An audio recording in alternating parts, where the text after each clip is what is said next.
I'm Al McFarlane. Welcome to the Conversations with Al.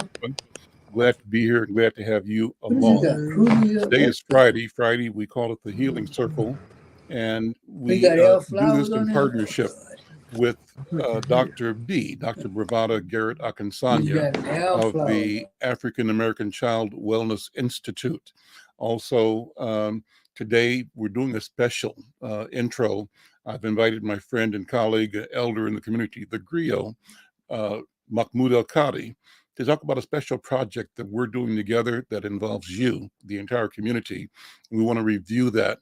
I also asked my friend and colleague Al Flowers to jump on at the beginning of the show just to talk about kind of the rash of trauma our community is experiencing right now. So while Mahmoud is getting set up, Al Flowers, let me talk to you. How you doing, my friend? Unmute. Oh, I'm doing great. Al. Thank for inviting me. Well, the big thing is I just watched a few minutes ago a press conference with Attorney Crump, and he was with the mother and father of the young man who was killed by Minneapolis police 2 days ago in the morning, I believe. And they were explaining that they watched the police cam video and they were dissatisfied, unhappy, angry, calling this an injustice, that their son was part of a police law enforcement family. Not that the father was, but they had uncles and relatives who were in law enforcement.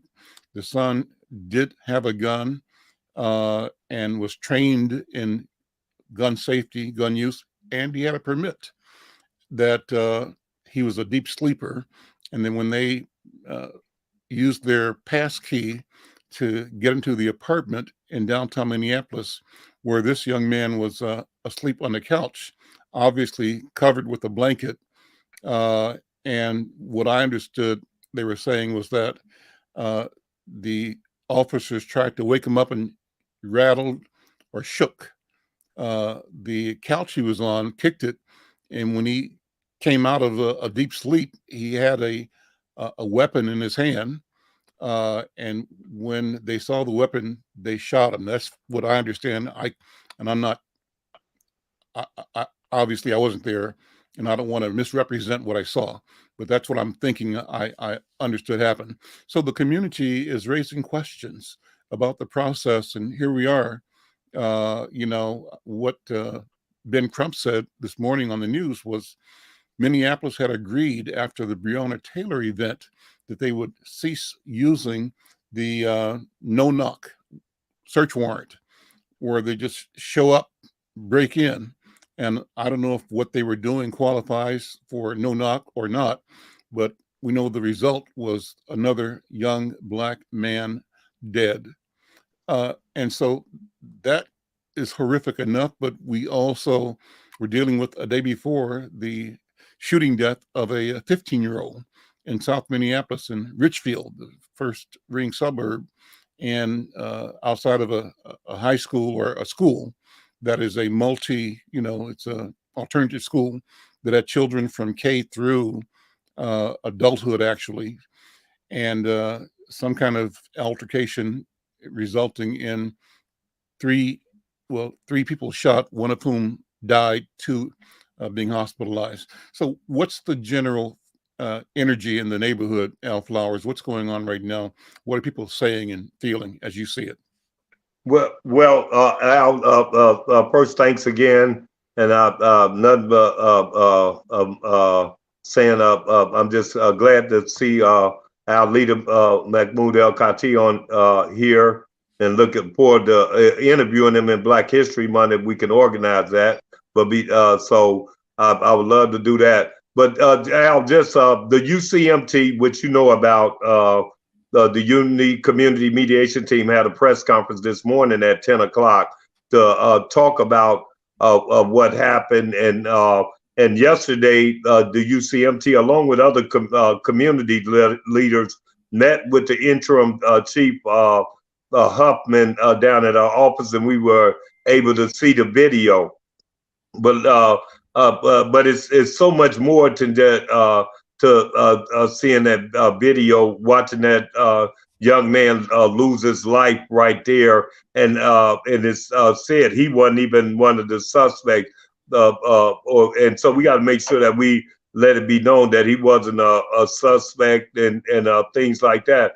But I said at the news conference, the pain of what we're going through as a people, particularly ADOS descendants of slavery, what we are going through as a people. This is just hard when we're on the mediation team.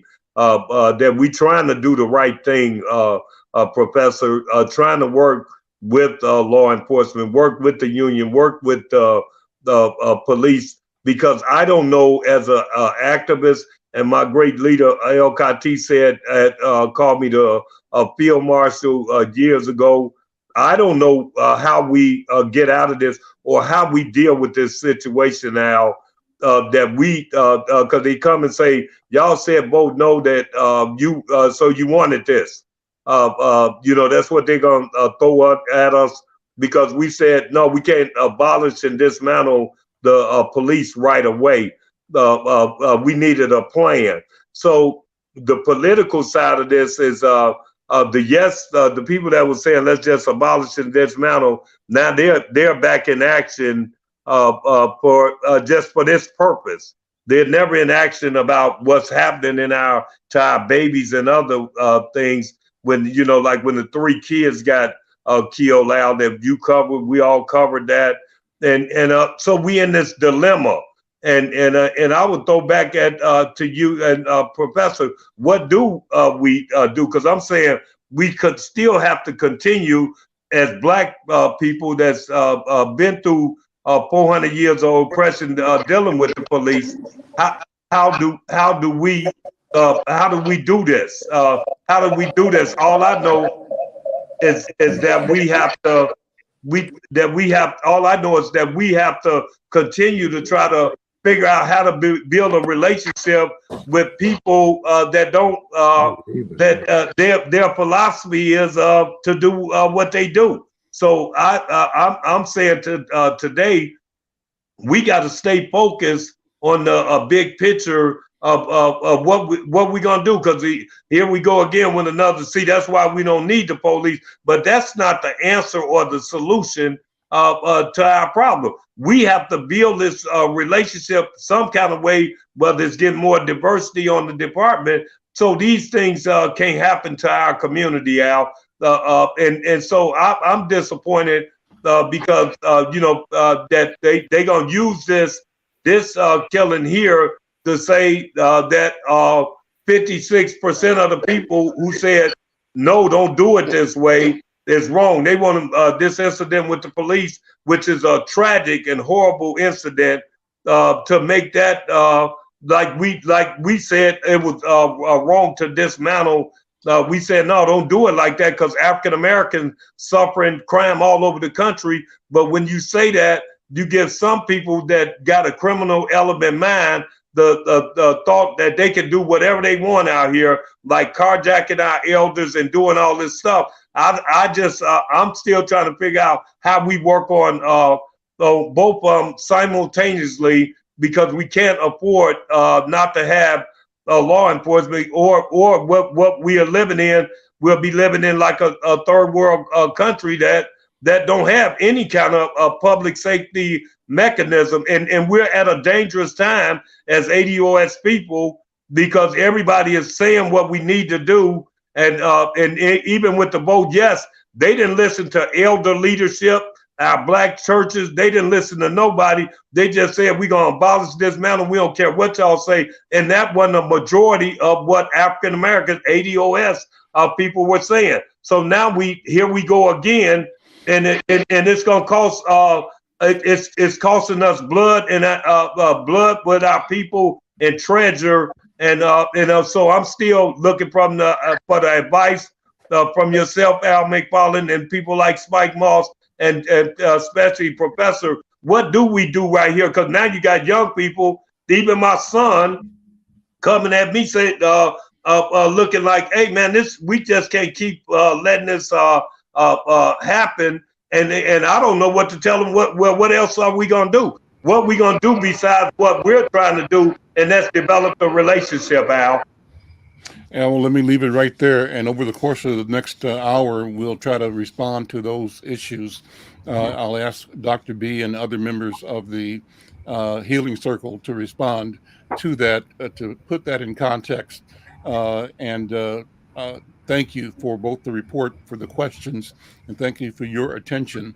I know that I've seen notices about several car caravan protests scheduled for today. Are you aware of any public action, Al Flowers, around the incident at this point?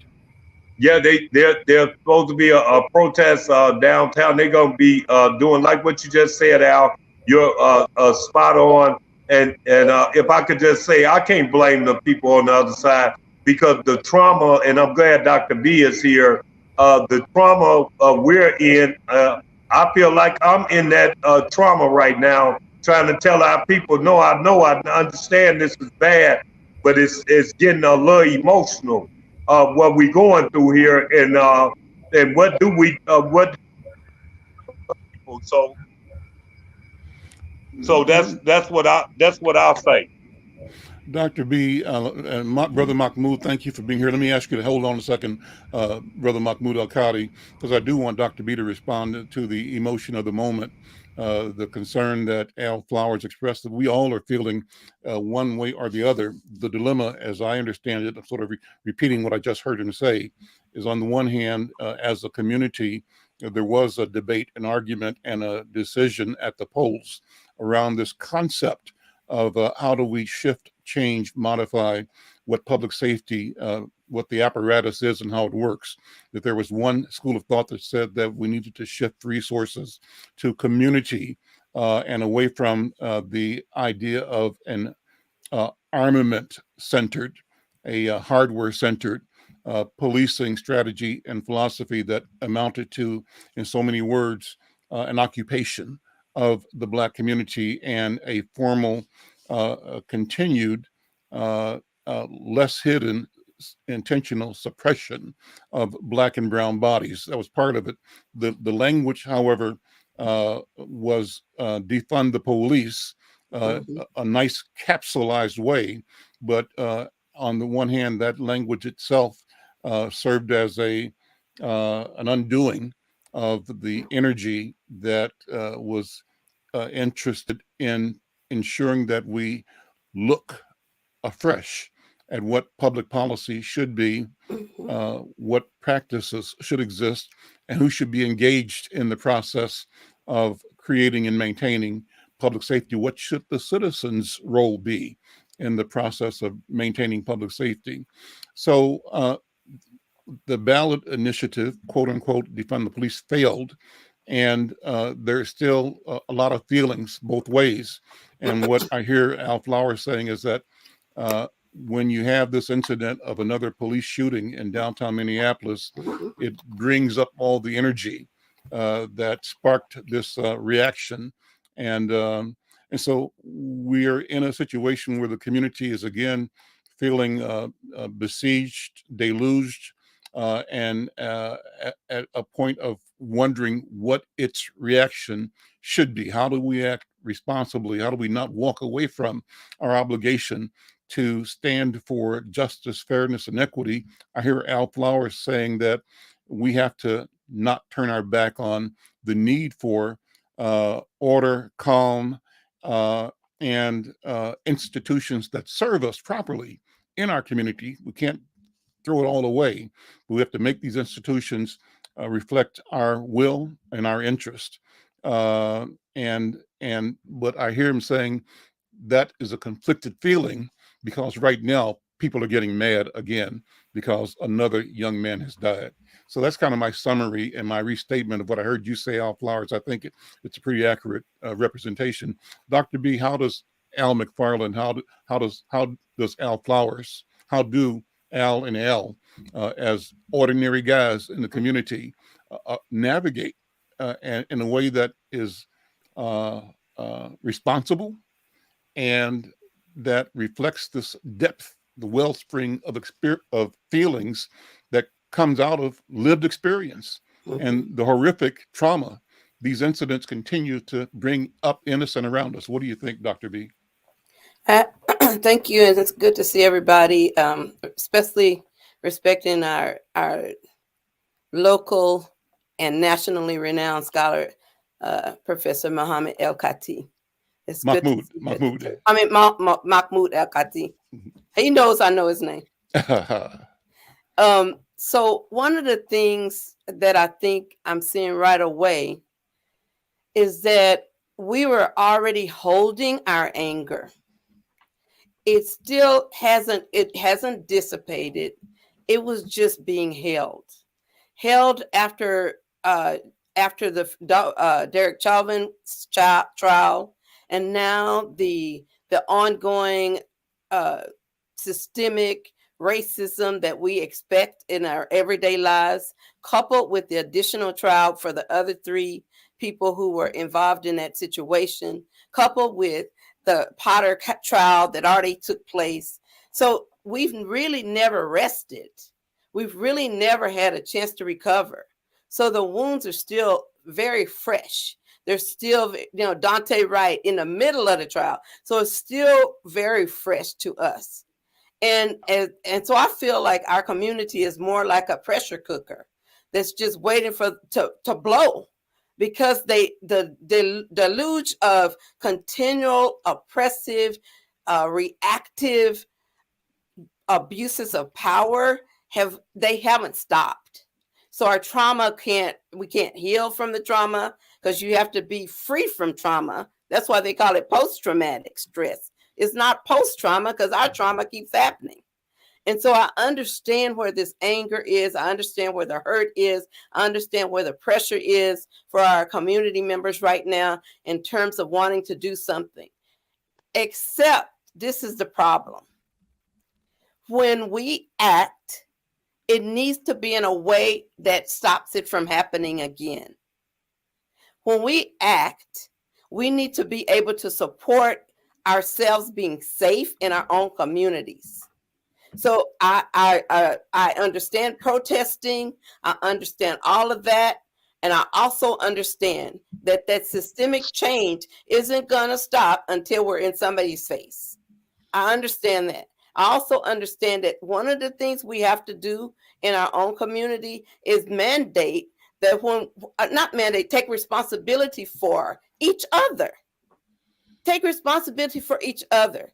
And what that means and how it looks is going to be differently. So, for example, this situation, it made me upset as well, because that was supposed to be a warrant where they're announcing themselves. You don't jump into somebody's house with a no knock or barely hit the door warning. The man was in there all asleep. I don't know how many of us could have somebody run up in your bedroom while you're asleep on your couch or on your bed with your blanket, minding your own business, and have somebody jump in your house. And if you do have a pistol, I don't know how many people wouldn't grab it. Like, who the heck is this up in my house? So the reality is that the police department still has not gotten the point that we are human beings, and they can't put themselves in our place. And if they just ask themselves that simple question, what would happen if somebody came to my house jumping up in there? That's what the police need to ask themselves. And part of that is training. Part of it is empathy. Part of it is realizing that the whole systems are set up. Multiple systems are set up to promote mental side, the psychological killing off of our humanity. And we can't forget that when they kill off our humanity, in order to do so, there are some psychological acrobatics that must take place inside of another human being who draws a gun to shoot someone else, who definitely isn't after you. He was asleep. And so I understand the anger. And so what I request is that we know when and how to fight. We don't have to act a fool. We can get it done another way. Our anger is righteous, And I want my community to say, okay, it's going to show in the vote. It's going to go to immediate action, to having, because I know you're part of the Civilian Review Board, to having other people in a community advise, support, and redefine what policing looks like in our community. And it can't be one of those 10-year goals. It's gotta be so every month we're going to hit a mark that tells us how things are going to be better for our citizenry. So people who are upset psychologically, they're going to find themselves having flashbacks of past problems. People in our community are going to find difficulty sleeping. We're going to have changes in our eating pattern when we go walking outside our doors, or even going to sleep at night. We're going to start getting bolts on doors that weren't there before. We're going to start getting anxious when we go out in the community. All of these are responses to traumatic exposure. And there are normal reactions to an abnormal event. Human beings should not have to walk in fear, sleep in fear. So I want to validate their feelings. And I want to say, if it gets to you where you're feeling like you want to shoot or hurt somebody or yourself, then I think you should come call me, because I'll help talk you down, because nobody can afford to lose any mothers or fathers or any more children or grandparents to this tragedy. We can't afford for you to get arrested and be in jail for 2 months and your kids go to foster care because you're a single parent. We can't afford that unless you got a backup and you got a plan. Let's think first and do. I'm not saying people shouldn't protest. Yeah, I might fool around and get my walk out, get out there. But the point is, we need to be safe. And we need to make sure that we're safe for the long run and that we get help for the pain. It's a righteous pain. There's no shame in our pain. And we need to do something about it that's going to be constructive. So with that, I see my brother Oliver Williams here. If you don't mind, I would like to just kind of orient him to, he knows we're going to be talking about the violence in our communities. And you know, he runs the Institute for Domestic Violence in the African American community. So I'd like to just welcome him and give him the talking stick just for a moment. Here you go, brother Oliver. Thanks, Dr. Bravada. One of the things that I thought about as you were speaking, Dr. B, was that you were listing out different circumstances, in which people have inappropriately placed us in a situation where we were blamed for circumstances, and that organizations or people who are in law enforcement are not taking responsibility for the inappropriate things that they do. The focus has primarily been on the African American community, and we're deemed inappropriate when there's sometimes when we look at circumstances, it's justify what we're doing. We don't understand the context of what's going on and how people are behaving inappropriately towards us.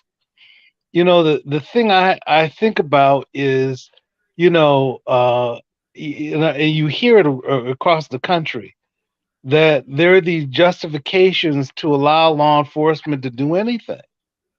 So, and I'm not for that. I mean, there are things that, and what's also been interesting to me too, when you look at it in the context of high schools, there have been issues that have been going on within our high school situations where there's been violence, and when it's happened in high schools in other communities, they haven't taken the same view of the same situation. But what they try to do is to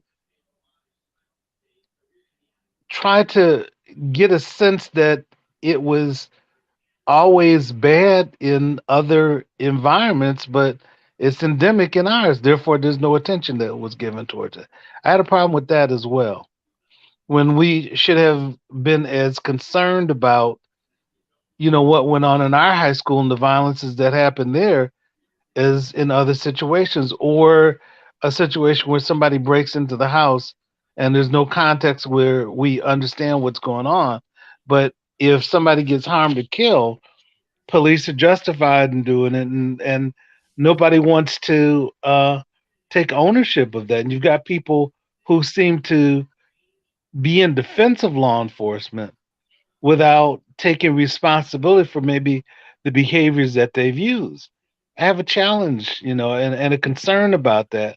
And I think that there's got to be a way to be able to respond to it appropriately. Um, and I guess the thing I think about is, when you look at what happened with George Floyd, and people tried to come to the defense of law enforcement at the beginning of it without looking at what types of situations it happened, that was the same playbook that people used in the past. It didn't work out in this situation, but I still wonder what happens with regard to other circumstances. I'm not for police across the board in different cities being killed and harmed, but people being killed and harmed doesn't justify the misbehavior of law enforcement in other situations. And I've said that sometimes we had to find ways to be able to walk and chew gum at the same time. Same thing with law enforcement. They've got to figure out a way to be able to identify situations when it's inappropriate and unjustified, the behavior that they're using, and the criminality of the behavior that they're using, and that they should be questioned for it and challenged about it, and not just all of a sudden because they're law enforcement that gives them a pass. They make mistakes and they have to take some responsibility for that. Or like the woman that was found guilty of manslaughter with regard to the young man that she killed with her gun rather than the taser. She should have known better associated with that. And that some people want to give her a pass associated with it. I have a problem with that. And that, you know, so I mean, those are the things that I get challenged by with it. And that if they were as concerned about what was going on in white high schools as I've seen across the country years past, they should have been as concerned about what happened in African American communities and found ways to be able to intervene and to um, keep children and adults safe. And I think the other thing is the unwillingness to look at the availability of weapons, in white communities as well as in black communities. And that there are things that we've talked about and that we know are issues that have taken place. I mean, the young people talked about it. We did this study in North Minneapolis, and we interviewed young people, and the things that they talked about was the fact that they knew that there were places where businesses had were doing some criminal behaviors.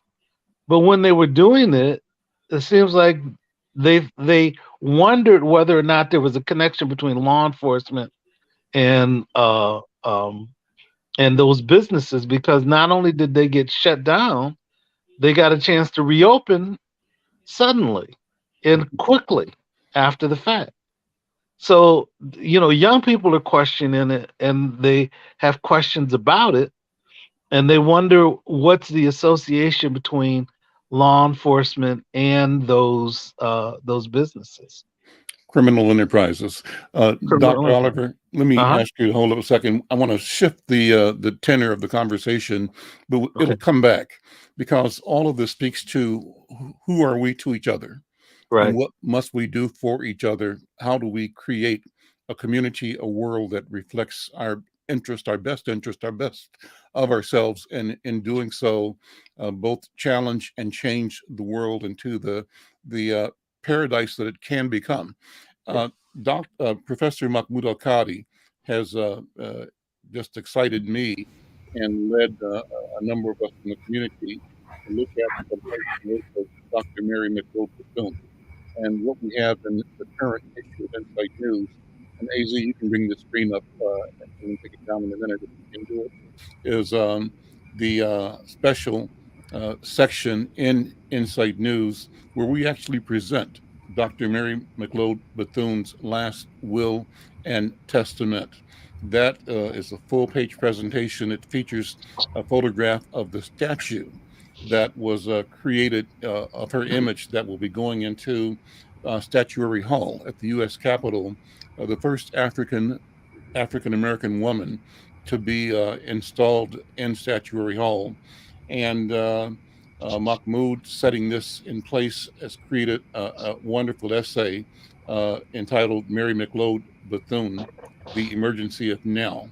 And what we've created is a 2-page spread that we hope people will collect the paper, not as a collectible, but grab it, cut it out, frame it, and put it on the wall, or cut it and hang it on the sticker on the refrigerator as a reminder, as a monument that keeps us focused on who we are, what we have been to each other, and what we are becoming to each other with intentionality.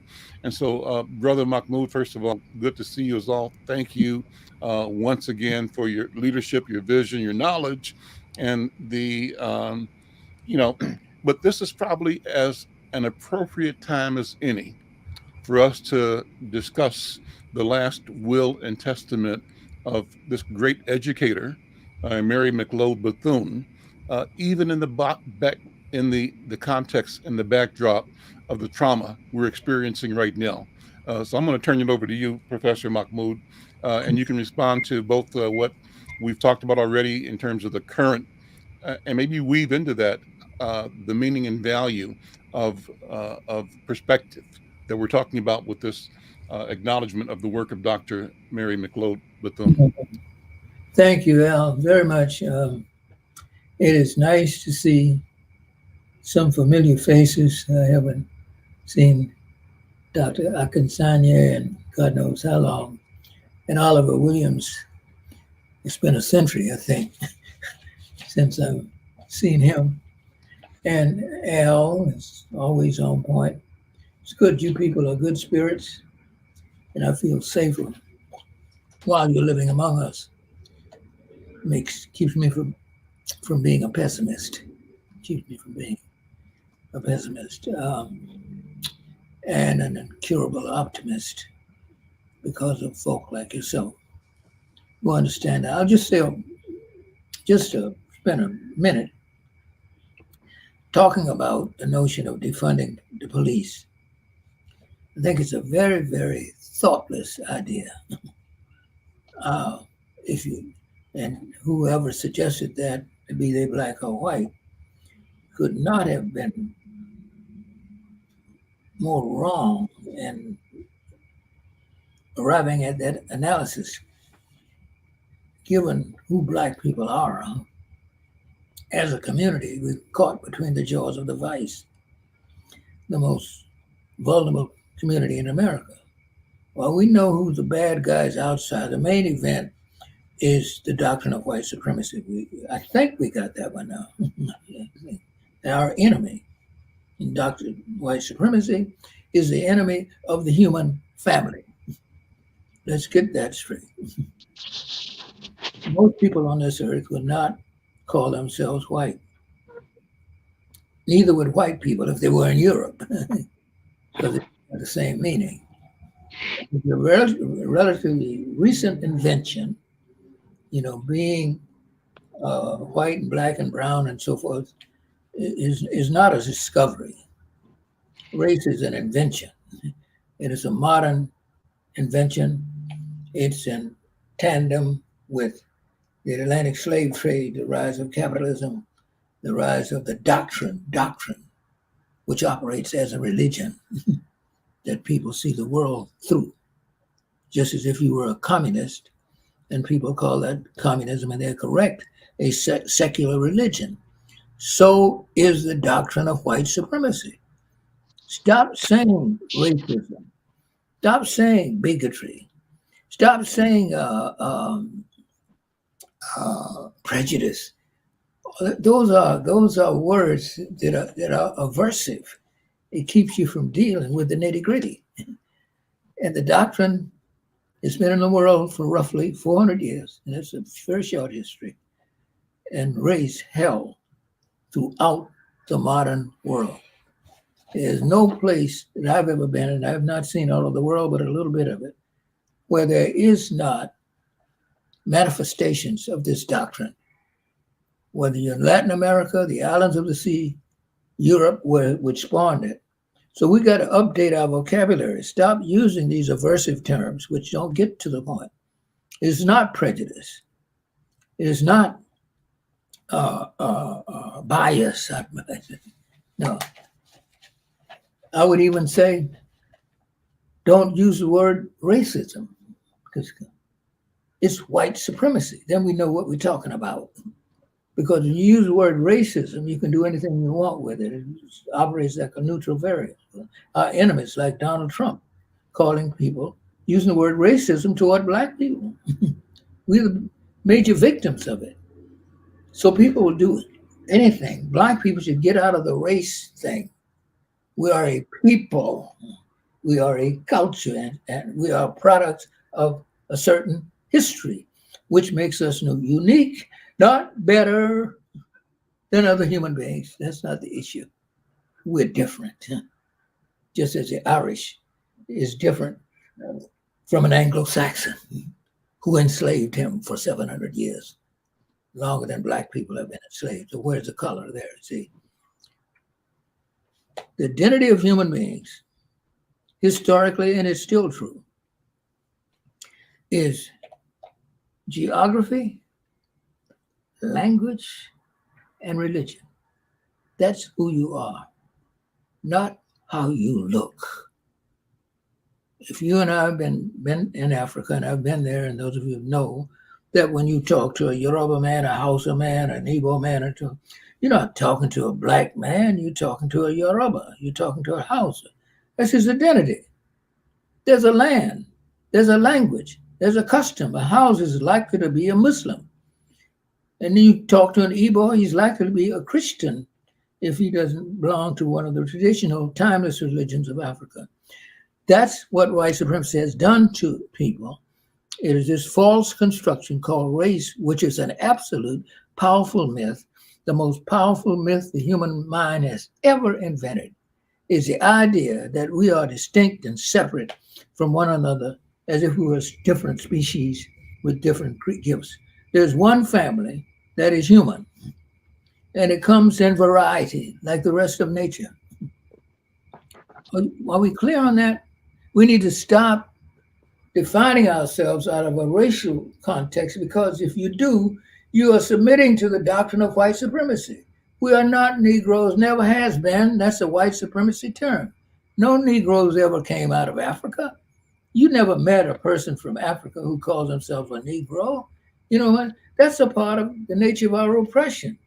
And just like the names we are. Thank God for people like Malcolm X, yes, and others who raised the question of identity for us. That's why I'm Mahmoud El-Kati today. It made sense to me that nobody came out of Africa being a Negro by the name of John Smith.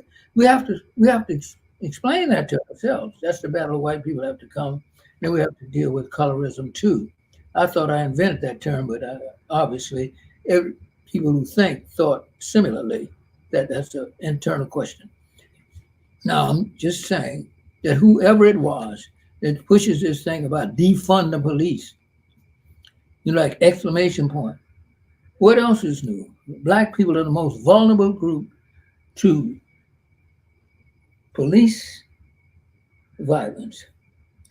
We also have misbehaving people in our community who do not abide by what you call community. They don't care anything about community. Thank God they're the minority, but they're there. We need police protection. What we need to emphasize is admit that in this society, so long as the doctrine of white supremacy prevails, you will produce people out of that society who join police forces. That's it. Everybody in this country is affected by the doctrine of white supremacy. It is America's greatest affliction is the doctrine of white supremacy. Everybody in America is touched by that doctrine, whether you're white, black, or all shades in between. It's a matter of degree. I'm fighting white supremacy today. There's ideas that are in me. Every black race, that's consciousness. You're supposed to reject that because it's essentially anti-human. To say that only white people are fully fleshed human beings, and that's what it says. And every other group is in varying degrees inferior in varying degrees to me. We have to stop that. Black people in America in this unique situation and the unique people, not better, don't go there, but different and unique. We're in this is a key country and we are key people in this country. We understand more about America than the average white person walking the street. We know that, and we've got to talk like we know that. We're not, Jimmy Baldwin says so well, the world is not white. It is not black either. The future of this world depends on everyone. And that future depends on to what extent and by what means we liberate ourselves from a vocabulary which cannot now bear the weight of reality. That's what we're into. This is a reckoning. We can't bear the weight of the reality which history has reduced. This is a white supremacy country. It's not just in South Africa. It's not just in Australia. It's an international power structure which grew up with capitalism and the slave trade. There was no such thing on earth called a white man prior to Columbus. There was no such thing on earth called a Negro until the Atlantic slave trade. People are still who they are, and they're defined by what?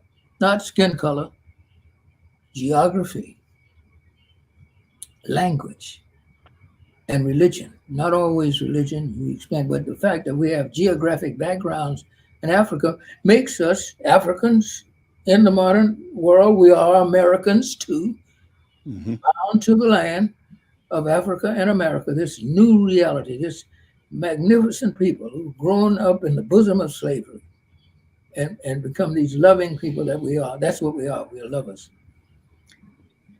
I am claiming that Mary McLeod Bethune, who I've been lucky enough to have seen twice in my life, I don't believe I would be doing what I'm doing if I had not encountered Mary McLeod Bethune. I think everybody should know her. She's perhaps the most unrewarded, unrelated to leader, and we have had magnificent leaders.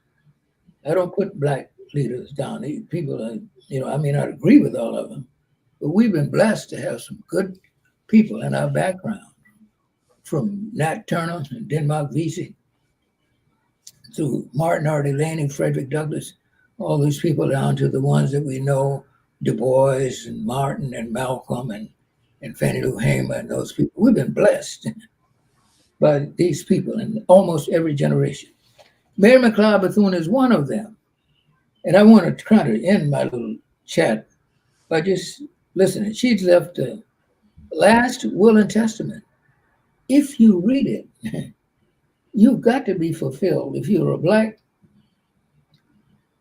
adult person who is reasonably thoughtful, this has got to make sense to you. And I think this is the proper time to inject her ideas into this reckoning. It will make you act like you're supposed to be. What she's telling us is that in this venture, in this scenario, we are the adults. We are not little bad children, as white people sometimes behave. We're not 14-year-old neurotics. We are adults. History has made us see things. You not only see the even surface, we see the uneven bottom. We see the whole thing, and we must develop the language to express it, come hell or high water. Come hell or high water, we must try to tell the truth as we understand it. White supremacy is an evil doctrine which is the enemy of the human family. We happen to be the major target. But it's against everybody. It's classified the human race. Nobody ever did that. There it is. Thank you, Al. That's the last will and testament. That's the article where we are advising people to get this last will and testament, frame it. It's not a keepsake. It's what the Greek says, the monument, the thing that causes us to remember. And if you have that on your wall in your home, where the children can see it, the family can see it, if you have that in your workplace, in our shops, in our cafeterias, wherever we can put it, as a monument of the thing that causes us to remember her and these words. May I just say one of her principles? Just think about this, because she defined who we are. I leave you love. Mm-hmm. That's pre-Imp Martin Luther King. She was his hero. And if I were Angela Mangelu, I would say she was his shero. That's who inspired him. Malcolm knew her. Almost A. Philip Randolph revered this woman. She starts rightly. This is who we are. I leave you love. Love what? Bills. We got to get that. King was trying to. It is positive and helpful. It is more beneficial than hate. Injuries quickly forgotten, quickly pass away. Personally and racially, our enemies must be forgiven. I know that wrecked a lot of Black people. How can you do that? People doing this stuff to us. We got to transcend this stuff about what they call justice. The justice is not killing anybody. That's why I'm against the state killing anybody for killing somebody. That's not justice. Not the kind of justice inspired by love. You can't do that. I think the people who've got it right with this new thing of justice of people who've been harmed, of both the victim and the victimizer meeting. I leave you love, quickly forgotten. Forgotten quickly, must pass away. 1 minute. Okay. Oh, you're good. Okay. Our aim must be to create a world of fellowship and justice where no man's skin color or religion is held against him.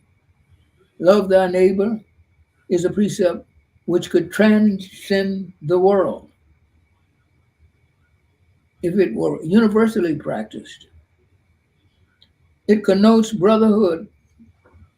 And to me, brotherhood of man is the noblest concept in all of human relations. Loving your neighbor means being interracial, interreligious, and international.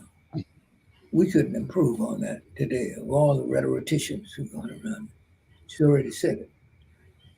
Okay, I don't read anymore, but she leaves you love, leaves you hope, leaves you the challenge of developing confidence in one another. Some of us are doing this reckoning.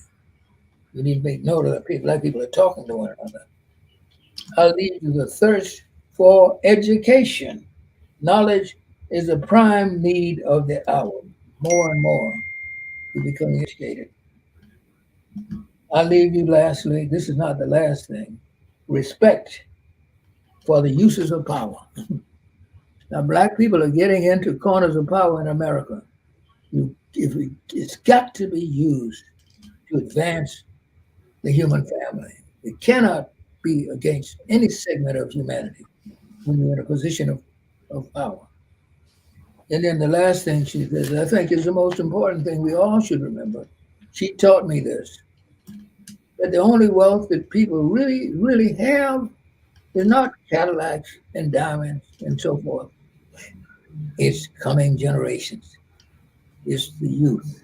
It's the only real wealth is human beings. Other stuff is artificial. It's made or reshaped by human beings. A car can't make a human being. Forget it. Human beings create wealth. We're the source of wealth. In the old days, when the labor union used to say, labor is king, and that's true.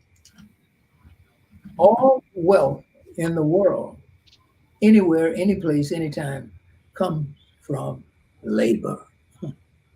That's real wealth, not a Cadillac car. And I learned that from my teaching in prisons, from a pimp who told me he had all the women and all the car, and it all went through all that to learn that God ain't no Cadillac.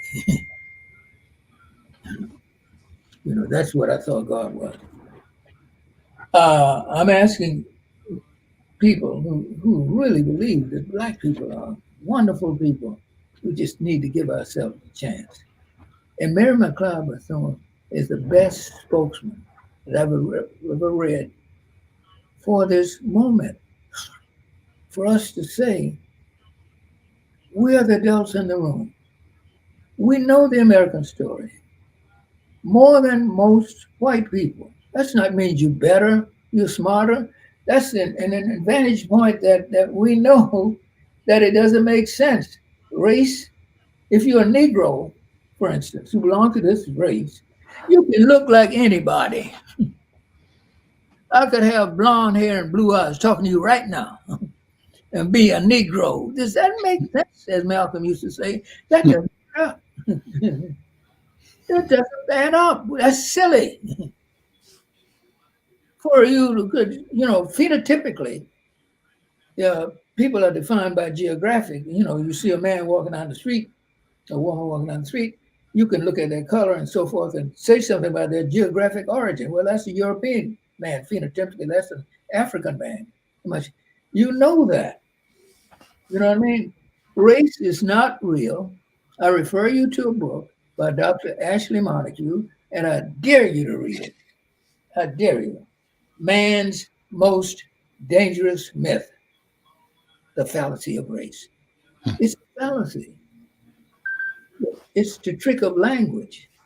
There's no such thing as race. There's a word called race, and you assume that there's a corresponding reality because you got a word. See, words can be very tricky things. You can create things that don't exist with words. Incubi, ghosts, witches, what possession. They don't exist. Race doesn't exist in the way people are taught to think in their head. There is no white man. There is an Anglo-Saxon. There is a Frenchman. There is a German. If you want to go deeper, there used to be Picts who used to inhabit the original trial of England before the Norman came there, William the Conqueror in 1066, and imposed the French language over English. That's why we have all these French words in our vocabulary, because of William the Conqueror. He conquered. These are other white people. They're not white till they get to America. Dr. The X equal MC square. Help me, Dr. Einstein. That's for me. That white supremacy, racism, is a contagious disease. It's like a disease. Somebody said, well, it's a public health issue. They're not far from that. It is a disease that a person from Afghanistan, wherever, can come to America tomorrow and be defined as white the moment he puts his hand up. That's it. That's crazy. To us, we have to say that, no matter what Dr. So-and-so at Yale, Harvard, and Princeton says. That doesn't make sense, man. And if you're a brother on the street, you are out of your mind. You're loopy. If you think there's such a thing as pure racism, It drives white people crazy when I ask them, what the heck is a Caucasian? They don't know. There is a Caucasian. You know where they live? In the Caucasus, Uncles. Yep. right next to Russia. And they are Caucasians. They're named for the land that they originate from. We call them Caucasoids. People are like of the people from what? Caucasus. Yep. That's all. There is no, the word Caucasian entered the English language for as late as 1775. There were no people even calling themselves Caucasians until Blumenbach went to Caucasus and studied the people with the blue eyes and the blonde hair, and he points that. And it goes on and on with Hitler and so forth. Hitler was the race. What happened to Germany is the idea of race imploded on white people. So he said, no, you're not just white. You got to be an Aryan. Pew. That leads us to the question, Brother Mahmoud. We discussed it yesterday briefly with Youssef and Kamal King and others on the controversy surrounding Sister Whoopi Goldberg.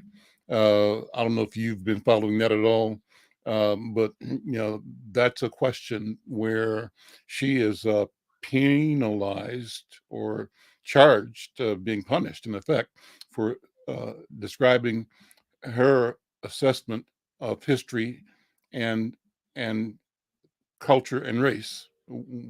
We're out of time, but I want to close with a comment on that and then ask Dr. B and Dr. Williams also to make a final comment. This has been a wonderful, I call it a master class, a great conversation, and I'm grateful and thank you. But Mahmoud, take a second, if you would, and talk about that.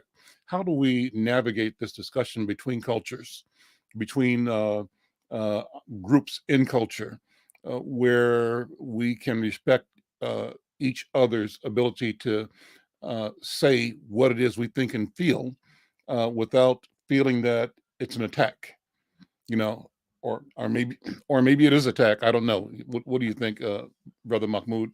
To unmute, yeah. Culturally, um, interculturally, some black people are doing that. We're talking to one another. We got problems in our community, but I think we're talking at a level of not looking up or down, but at one another as we did in a part of the 60s and 70s. That's why we took a leap in politics. And then we took a leap because we were talking and listening to one another in the midst of all that madness. We were talking to one another. There were efforts to talk interracially, along with intra-racial talk. Some of us, many black people, and we are blessed with the kind of leadership that I don't think whites have. See, not important to take, they'll racialize that. I'm just talking about history and culture and what it produced. I'm not talking about pigmentation. I'm not talking about genetic makeup. There are 100,000 genes, as a geneticist told me, in a given human being's body. They're changed all the time. So there's no such thing as white blood and black blood and so forth. Blood comes in types and it's all red.